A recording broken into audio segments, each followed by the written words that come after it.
اتحیات میں بتا رہا تھا کسی کو، اس نے کہا یار ایک دفعہ پھر بتاؤ کیا ہوتی ہے اتحیات، کیا ہے یہ اتحیات؟ ارے میرے دوستو، اتحیات سے خوبصورت مکالمہ دنیا میں آج تک نہیں ہوا، کبھی نہ ہوگا قیامت تک۔ یہ وہ مکالمہ ہے جو اللہ اور اللہ کے رسول کا آپس میں ہوا تھا۔ یہ راز و نیاز تھے، دو بڑوں کی باتیں تھیں، دو بڑوں کی، آسمانی بڑوں کی باتیں تھیں، کہ جب حضور اللہ کے سامنے پیش ہوئے صلی اللہ علیہ وسلم، اللہ کے سامنے پیش ہوئے تو آپ نے وہ ان الفاظ کا انتخاب کیا جو خوبصورت ترین تھے۔ اب اللہ کو سلام تو کیا نہیں جا سکتا کہ اللہ کو سلام کرتے کہ السلام علیکم، سلام تو دعا ہے، اللہ کو کیا دعا دیں گے کہ اللہ آپ کی سلامتی کرے؟ تو انہوں نے کیا الفاظ دیے؟ التحیات للہ، التحیات۔ آہا، کیا بات ہے ان الفاظ میں، خدا کی قسم، آہا ہا، واہ واہ واہ، صدقے یا رسول اللہ، کیا بات کی ہے آپ نے۔ التحیات للہ، تمام عبادتیں، ہر قسم کی عبادتیں آپ کے لیے،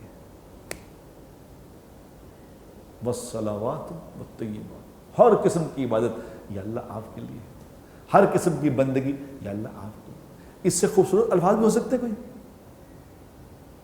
اللہ جل شانہ، اللہ جل جلالہ کو اتنے پسند آئے یہ الفاظ، تو اللہ نے فوراً کہا السلام علیک یا ایھا النبی۔ اللہ پاک نے فوراً اپنے نبی سے فرمایا اتنی خوبصورت تو نے بات کی ہے میرے حبیب، تیرے پہ سلام ہے، تجھ پہ سلامتی ہے۔ اور قربان جاؤں اپنے نبی کے، قربان جاؤں، 700 میری جانیں ہوں، 1000 لاکھ کروڑ جانیں ہوں، وہ ساری میرے نبی پہ قربان، کہ اس موقع پہ اللہ کے نبی نے کیا کہا، آہا ہا، وہ بھی بات آہا ہا، کہ فوراً آپ نے عرض کیا یا اللہ آپ مجھ پہ سلامتی بھیج رہے ہیں،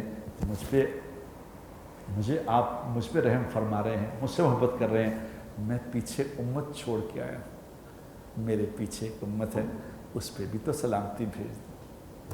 سبحان۔ میرے دوستو، جب دو بڑے آپس میں ملتے ہیں تو چھوٹوں کو نہیں یاد رکھا کرتے۔ یہاں میرے نبی نے کہا کہ نہیں، میرے پیچھے نہیں، بٹ میرے پیچھے میری امت ہے، ندیم میرے پیچھے ہے، یا اللہ ان کو بھی سلام بھیج دے۔ اتنا خوبصورت جب مکالمہ سنا اللہ اور اللہ کے حبیب کا، تو جبرائیل علیہ السلام نے کہا اشہد ان لا الہ الا اللہ، میں گواہی دیتا ہوں، میں اللہ کی گواہی دیتا ہوں، میں اللہ کے حبیب کی گواہی دیتا ہوں۔ سوچو جو یہ بات سامنے رکھ کے اتحیات پڑھے گا وہ کیسی پڑھے گا؟ کیا خیال ہے؟ پھر کیسی نماز ہوگی اس کی؟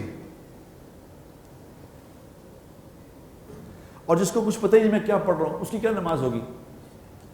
جو یہ نماز پڑھے گا وہ کبھی جھوٹ نہیں بول سکے گا، جو یہ نماز پڑھے گا وہ کسی کو دھوکہ نہیں دے سکے گا، وہ دوسروں کو ذلیل نہیں کر سکے گا، وہ اپنی چھوٹی سی دنیا کے لیے آخرت کو برباد نہیں کر سکے گا جو یہ نماز پڑھے گا۔